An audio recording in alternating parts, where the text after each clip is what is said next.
Hi hello అండి, అందరికీ నమస్కారం అండి. నాగా డివోషనల్ బ్లాగ్స్కి స్వాగతం అండి. మనం ఈరోజు మంచి టాపిక్ చెప్పుకుందామండి. శివుడు అష్టమూర్తి తత్వం అనే టాపిక్ గురించి చెప్పుకుందామండి. టాపిక్లోకి వెళదాం. మనకి అష్టమూర్తి తత్వము అని శివతత్వంలో ఒక మాట చెప్తారు.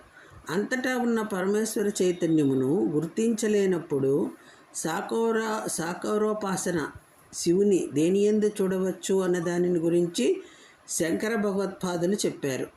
కంచిలో పృథ్వీలింగం, జంబుకేశ్వరంలో జలలింగం, అరుణాచలంలో అగ్నిలింగం, చిదంబరంలో ఆకాశలింగం, శ్రీకాళహస్తిలో వాయులింగం, కోణార్క్లో సూర్యలింగం, సీతగుండంలో చంద్రలింగం, కట్మాండులో యజమానలింగం. ఈ 8 అష్టమూర్తులు, ఈ 8 కూడా ఈశ్వరుడే. కాబట్టి ఇవి మీ కంటితో చూసి ఉపాసన చేయడానికి యోగ్యమైన పరమశివ స్వరూపములు. అరుణాచలంలో ఉన్నది అగ్నిలింగం. అగ్నిలింగం దగ్గర అగ్ని ఉండాలి. కానీ అరుణాచలంలోని శివలింగం దగ్గరికి వెళ్ళి దర్శనం చేసుకుంటే అక్కడ మనకి అగ్ని కనిపించదు. అటువంటప్పుడు దానిని అగ్నిలింగం అని ఎందుకు పిలుస్తారు అనే సందేహం కలగవచ్చు. అక్కడ రాశీభూతమైన జ్ఞానాగ్ని ఉంది. రాశీభూతమైన జ్ఞానాగ్ని ఉంది. అందుకే స్కాంద పురాణం అంది, జీవకోటి యాత్రలో ఒకచోట అడ్డంగా ఒక గీత పెట్టబడుతుంది. ఆ గీతకు ముందున్నది అరుణాచల ప్రవేశమునకు ముందు గడిపిన జీవిత యాత్ర. అసలు జీవి అరుణాచలంలోకి ప్రవేశించినది లేనిది చూస్తారు. జీవితంలో అరుణాచలంలో ప్రవేశించింది ఏం చూస్తారటండి. అరుణాచలంలోనికి ఒకసారి ప్రవేశిస్తే ఆ జీవితం ఇంకొకలా ఉంటుంది. కానీ అందరూ అరుణాచలంలోకి ప్రవేశించలేరు. అరుణాచల ప్రవేశమునకు ఈశ్వరానుగ్రహం కావాలి. అరుణాచలం అంత పరమపావనమైనటువంటి క్షేత్రం. అంతరాలయంలో ఉన్న శివలింగమునకు కొంచెం దగ్గరగా కూర్చుంటే మీకు పోసేసి చెమటలు పట్టేసి ఏదో కొంచెం వెలితితో సతమతం అయిపోతున్నట్లుగా అనిపిస్తుంది. అది తీవ్రమైన అగ్ని అయితే ఆ సెగను మీరు తట్టుకోలేరు. అందుకని ఈశ్వరుడు తానే అగ్నిహోత్రమని అలా నిరూపిస్తూ ఉంటాడు. అటువంటి పరమపావనమైన క్షేత్రంలో వెలసిన స్వామి అరుణాచలేశ్వరుడు. మనం ఒకానొకప్పుడు శంకరుడిని ప్రార్థన చేస్తే ఆయన మనకిచ్చిన వరములను 4 చెప్తారు. దర్శనాత్ అభ్రస దశి, జననాత్ కమలాలే, స్మరణాత్ అరుణాచలే, కాశ్యాంతు మరణాన్ముక్తి. స్మరణము మనసుకు సంబంధించినది. మీరు ఇక్కడ అరుణాచల శివుడు అని తలుచుకుంటే చాలు, మీ పాపరాశిని ధ్వంసం చేస్తాను అన్నాడు. కేవలం స్మరించినంత మాత్రం చేత పాపరాశిని ధ్వంసం చేయగలిగిన క్షేత్రం అరుణాచల క్షేత్రం. ఇక్కడ పరమశివుడు 3గా కనపడుతూ ఉంటాడు అని పురాణం చెప్తోంది. అక్కడ ఒక పెద్ద పర్వతం ఉంది. దాని పేరే అరుణాచలం. అచలము అంటే కొండ. దానికి ప్రదక్షిణం చేయాలంటే 14 కిలోమీటర్లు నడవాల్సి ఉంటుంది. ఆ కొండ అంతా శివుడే. అక్కడ కొండే శివుడు. కొండ క్రింద ఉన్న భాగమును అరుణాచల పాదములు అని పిలుస్తారు. అక్కడికి వెళ్ళిన భక్తులు ఆ కొండకి ప్రదక్షిణ చేస్తారు. అలా చేస్తే ఎన్ని కోట్ల జన్మల పాపములు అక్కడ దగ్ధమవుతాయి. ఎన్నో కోట్ల జన్మల పాపములు అక్కడ దగ్ధమవుతాయి అట. గిరి ప్రదక్షిణ అనేది మనం ప్రయత్నపూర్వకంగా చేయాలి. ప్రదక్షిణ ప్రారంభం చేయగానే ఒక వినాయకుడి గుడి ఉంటుంది. అక్కడ నమస్కారం చేసి అరుణాచలానికి ప్రదక్షిణానికి బయలుదేరతారు. అలా బయలుదేరినప్పుడు మొట్టమొదట దక్షిణ దిక్కున కనపడే లింగం యమలింగం. దక్షిణ దిక్కున ఉన్న యమధర్మరాజు అనుగ్రహం చేత మీకు ఆయువు వృద్ధి అవుతుంది. ప్రదక్షిణ చేసే సమయంలో చుట్టూ ఉన్న అన్ని ఆలయములను దర్శనం చేస్తూ చేయాలి. ఈ యమలింగమునకు ఒక ప్రత్యేకత ఉంది. ఎముకలు విరిగిపోయిన వాళ్ళు, ఎముకలు అరిగి బాధపడుతున్న వాళ్ళు అరుణాచలంలో యమలింగ దర్శనం చేస్తే ఆ ఎముకలు చాలా తొందరగా అంటుకుంటాయి. చాలామందికి అలా జరిగాయి. అక్కడ గల యమలింగమునకు అటువంటి శక్తి ఉంది. ప్రదక్షిణం చేస్తున్నప్పుడు నైరుతి దిక్కుకు వెళ్ళేటప్పటికీ అక్కడ నైరుతి లింగం అని ఒక లింగం ఉంటుంది. అది రోడ్డు మీదకి కనపడదు, కాస్త లోపలికి ఉంటుంది. మనసు చాలా తొందరగా నిలకడ కలిగిన పరమశక్తిమంతమైన ప్రదేశం నైరుతి లింగం అని చెప్తారు. నైరుతి లింగం దగ్గర కూర్చొని కాసేపు ధ్యానం చేసుకోవడమే ఒక శ్లోకము చేసుకోవడము, ఒక శ్లోకము, ఒక పద్యము, ఒక శివ సందర్భము చెప్పుకోవాలి. ఆ నైరుతి లింగం దగ్గరే కావ్యకంఠ గణపతి ముని తపస్సు చేశారు. అరుణాచలేశ్వరుడు కావ్యకంఠ గణపతి ముని తపస్సుకి తొందరగా పలికిన ప్రదేశం నైరుతి లింగస్థానం. కాబట్టి నైరుతి లింగం దగ్గరికి వెళ్ళినప్పుడు అరుణాచలేశ్వర నీ అనుగ్రహాన్ని మా యందు ప్రసరించు అని చక్కగా నమస్కారం చేసుకోవాలి. అరుణాచలగిరి ప్రదక్షిణం చేస్తున్నప్పుడు ఉత్తర దిక్కుకు వెళ్ళేటప్పటికీ అక్కడ ఉన్న లింగమును కుబేరలింగం అని పిలుస్తారు. అక్కడికి వెళ్ళిన ప్రార్థన చేసినట్లయితే ఐశ్వర్యం సంపత్తి కలుగుతుంది. అక్కడికి వెళ్ళి ప్రార్థన చేస్తే ఐశ్వర్యం సంపద కలుగుతుంది. మనం పశ్చిమ దిక్కుకు వెళ్ళినప్పుడు అన్నామలి అనే క్షేత్రం ఒకటి ఉంటుంది. అక్కడ ఒక శివాలయం ఉంది. అక్కడ చక్కని నంది విగ్రహం ఉంది. అరుణాచలేశ్వరునికి చేసిన ప్రదక్షిణం ఇహమునందే కాక పరమునందు సుఖమును మోక్షమును కూడా ఇవ్వగలదు. అరుణాచలంలో 3 యోజనముల దూరం వరకు ఏ విధమైన దీక్షకు సంబంధించిన నియమములు లేవు. అరుణాచల క్షేత్రంలో తూర్పు గోపురంలోంచి ప్రవేశిస్తాం.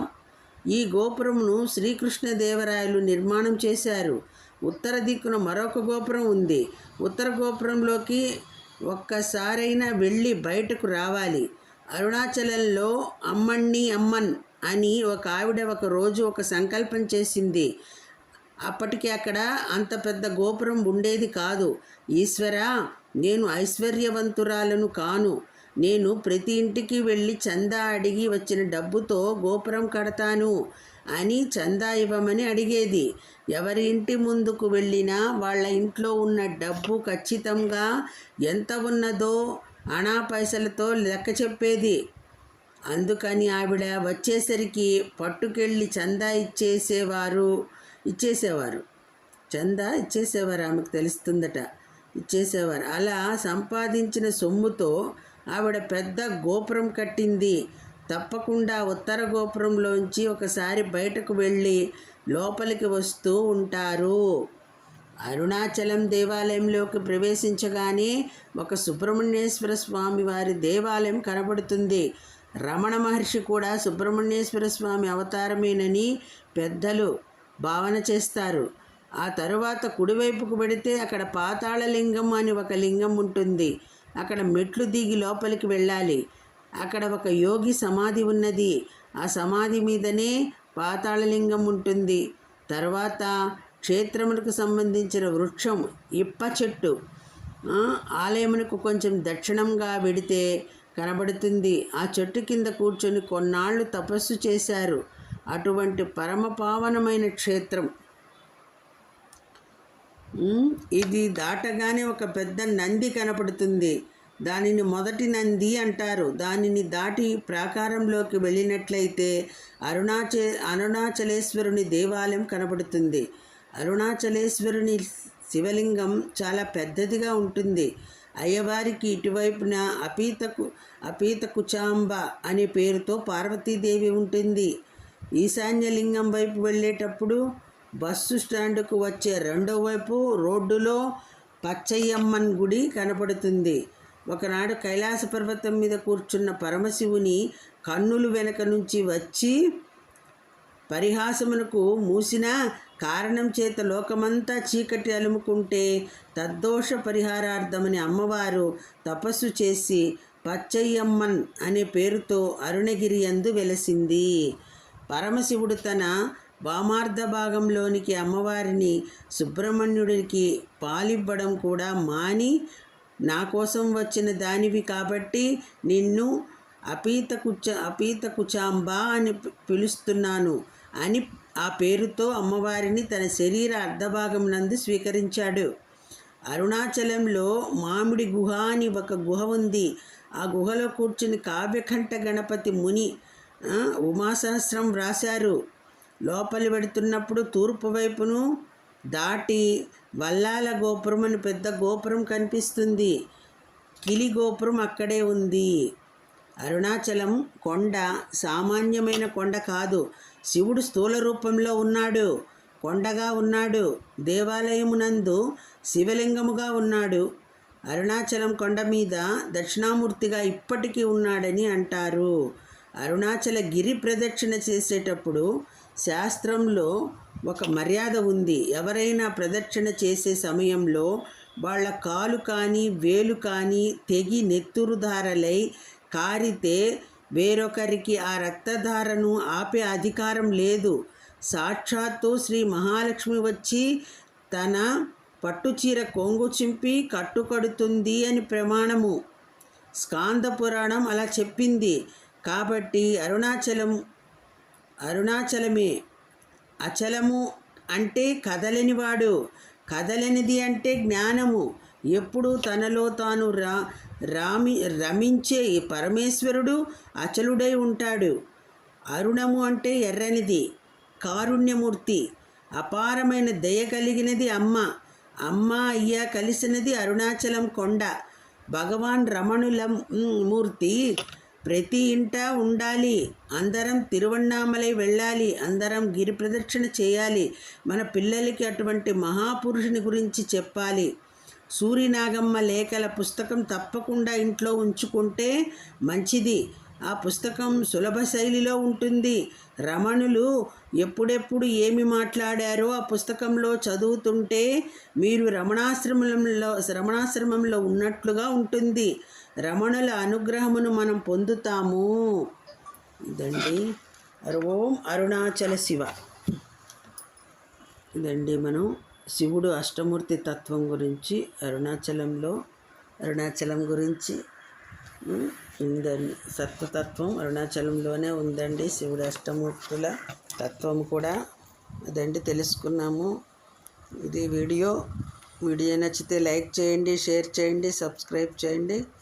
అందరికీ ధన్యవాదములు. సర్వం శ్రీకృష్ణార్పణమస్తు. లోకా సమస్త సుఖినో భవంతు. ఓం అరుణాచలేశ్వరాయ నమః. వీడియో నచ్చితే లైక్ చేయండి, షేర్ చేయండి, సబ్స్క్రైబ్ చేయండి. Thank you.